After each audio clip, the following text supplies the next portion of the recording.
Hello, this is Pigsy doing another video. Welcome, hope you're doing well. So there's a few things I've learned. So to bioengineer a virus like the coronavirus wouldn't really take a lot of effort. Basically, when we achieved that technological achievement when we had the third parent child. So they use an egg and two DNA strains from different parents, and then they put it into the egg, and then they let somebody else give birth to that. And so then you had the mitochondrial DNA was of a different mother, so that avoided any issues where you might have had a deformity, a birth defect, because the cell needs to divide so much and create so amount of energy. So you could do that with, if you had a mum that was 20 and you'd had a woman that was, say, she was 60, and she still had, for some reason, she may have some eggs. So she's got, but the concern she's got is that the DNA is fine, but the eggs itself are now they're past their prime. So what they would do is stick her DNA into a new egg with the partner's DNA. So if they've already fertilised it, it might be a way to transfer it, or just pregnate the modified egg, and then we can reinsert that into the 60-year-old if she wants to give birth to it, or a surrogate, and that would leap the process of having four eggs, because they are the vehicles. And the same works for viruses, in that if you get the container and then you insert the DNA, a lot of police action, insert the DNA into the virus shell or its egg, and it goes off and penetrates a human's cell, it will insert the DNA of the virus, whatever's been put in there, and you can have more than one type of RNA virus DNA in there, in this particular egg. When it goes off and infects the cell, it's going to knock out a load of basically components, and it reassembles the RNA chain, and then it's recapsulated in its own little container and sent off into the body. A lot of the replication may be flawed, but you may actually produce a new type of virus quite easily. Now, I found this information from research looking at the 1918 flu pandemic, and it kind of highlighted that it wasn't that hard to produce something, but the outcome would be a bit uncertain. Basically, DNA, it kind of fact checks itself, so it checks for any flaws in the chain and repairs them. And there might be some other ways whereby the DNA can be repaired through other means, like coming in contact with other DNA and picking up, basically, there's a flaw in it, how the DNA communicates with itself, and so on.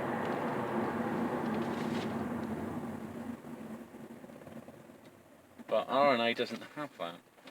It doesn't have that feature. So it's a cut and paste method of achieving. Okay. So yeah, you prime up and just create basically some type of hybrid. So through viruses you can achieve things you couldn't achieve with DNA. So that's a new kind of awareness. So to engineer a new virus, there's a couple of ways you could do it. You could either take the cell and you actually inject the DNA in there, or you could take a load of sick people, or sick animals, or whatever, and just put them in a confined space, and sooner or later they start sharing each other's viruses, and it's a numbers game, just the replication, eventually you'll hit a sort of an infection. Especially if the virus infects the same way as another virus, then there's a good chance the DNA can get all mixed together. And hey presto.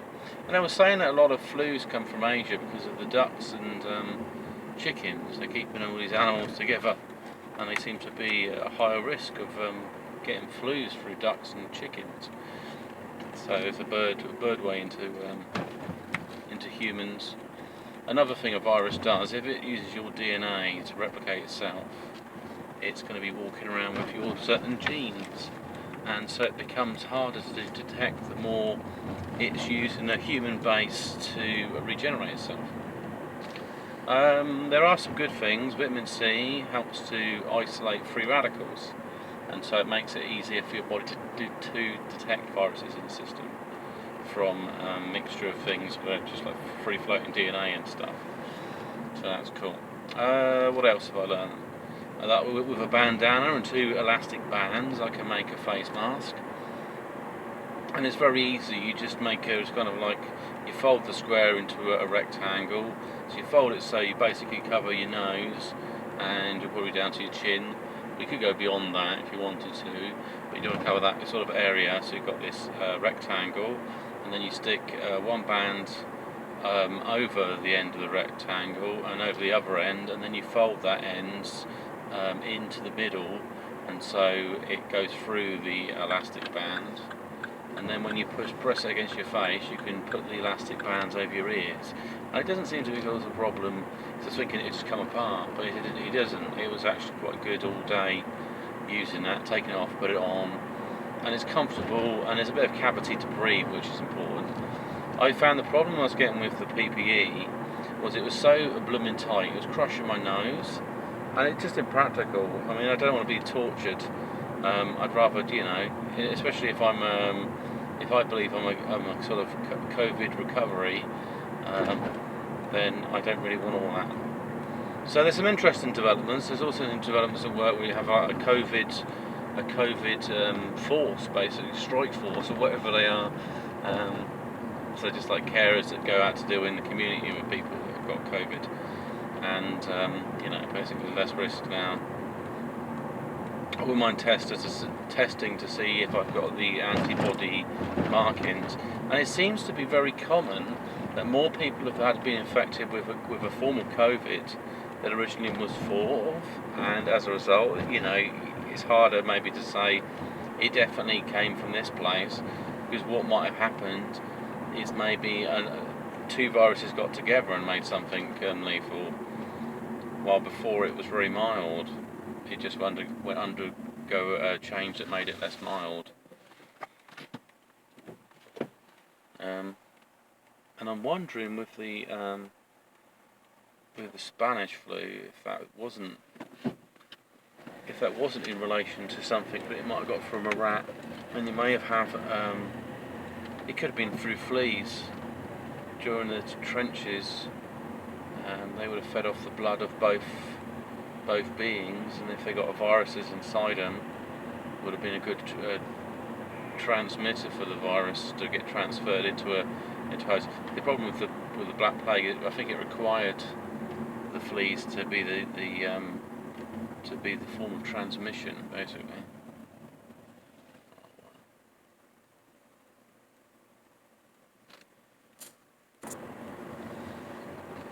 So what I might do is, I think the best move though for your PPE, if you can have your own permanent PPE, then you cover your base.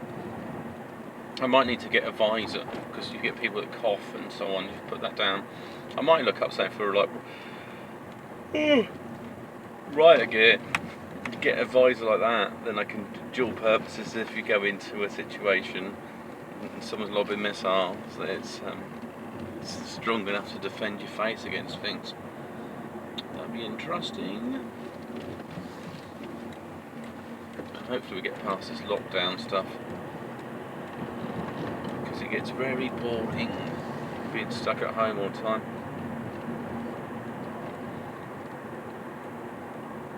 And there's another way that you used to treat as well. It's very interesting. When I was studying the the Spanish flu, the prevention methods put in place were exactly the same as COVID. This corona is exactly the same. Social distancing, using plasma from the blood of healthy patients, transferring that to treat people. All of that has happened before. And they found out something that basically people that had the version of it before had a resistance to a new strain. So that's what happened. And maybe 1 in 1,000 infected people, they're producing a new form of coronavirus. You know, it's kind of like, what's the chance of having twins? So if another virus meets another virus, the chance of it hybridizing is probably 1 in 1,000. And there's viruses already in your body and things around anyway, but they could be fairly harmless. That's the problem. You might get a lot of different viruses created that are basically not dangerous. So we just have to see, really. And there were some other ideas about improving the human immune system. I think high levels of vitamin C and chaga does a lot of as well, because chaga can help boost your immune system. So you've got the issue is that people are either overweight, which means they've got hormonal problems, they're probably eating too much. Where every time you eat, it causes an autoimmune response. That's why people get inflammation from eating food. That's why they put on weight, because they have a reaction to the food. So the body can't manage another virus when it's dealing with constant food intake, and that's the issue.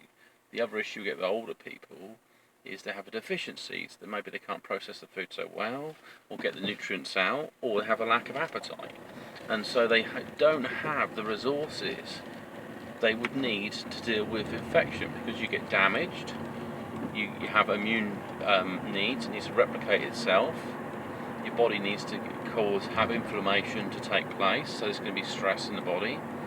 There's going to be a lot of other processes that are going on, and also oxygen, because if you've got somebody who's very inactive, and that affects both the people that are overweight and the people that are elderly, because if they're less active and there's less oxygen coming in and they're less oxygenating their bodies, then there's more stress, more inflammation, the body becomes more acidic, and so there's issues there.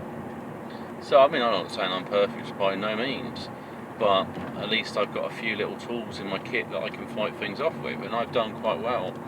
I did have taken some kind of damage to my brain or something, because just little dizzy spells turn up, and a little bit unusual, just a bit like when you're drained, a bit like I'm dehydrated. So I just need to take fluids and rest, and I think that'll pass. And also certain foods that the brain might need to regenerate might be not found in certain, so I have to look at different food sources. You know, it's going to be good like copper or things like you get seafood actually. Prawns are quite good. There's things for getting spinal fluid and other stuff, because I may have inflammation in my brain as a result of the virus, and hopefully it's not nesting in my head, because I don't need blooming internal damage from something, or it's caused some changes. That what happens is you react so much to it, and then your body just accepts it, and then you kind of wind down your immune system. But it usually takes years sometimes.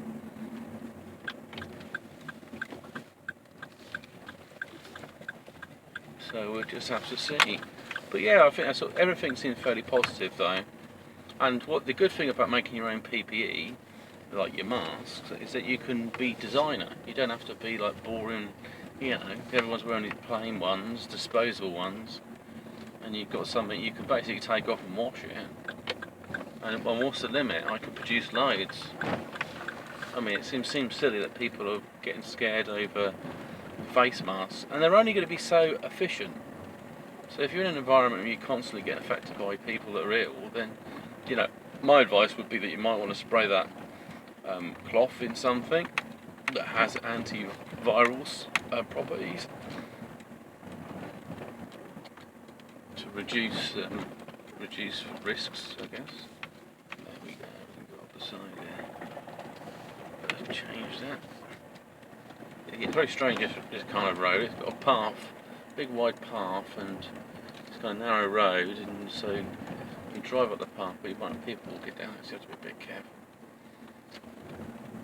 So yeah, so anyway, so I've covered everything that's new about coronavirus, I'm aware of, or any virus. And the other thing about the pandemic, the next one will probably be a flu, because what happened is with all this protection, it'll fall off the radar for a bit, and then it'll come back at some stage. Or someone now, they've realised they've got a mechanism that even if they didn't engineer this particular virus, it was come about from chance, they now know they can. And as a result, they can think, well, we could cause some economic damage to a country. There's also corporations as well, the company element of it, and get away with it. It's like cyber hacking. You know, it's going to be, well, they're not going to be able to find it was me, and then you just send in your bioterrorist who's infected with a diseased agent, to send him on a holiday and say, you know, you should be fine, but what I want you to do is go to a place where you can infect people, let's say elderly community or population, or go into a place like a subway and pass it on. But the only thing is you have to trial the virus on somebody first, and then you have to be sure it's deadly enough to be an issue. You just get on a plane or something. Just before you get on a plane, inject the person with the virus in, and then they can go off and start spreading it. And then they just give them a high dosage of vitamin C and colloidal silver, and hopefully that'll be enough to stop the virus getting worse.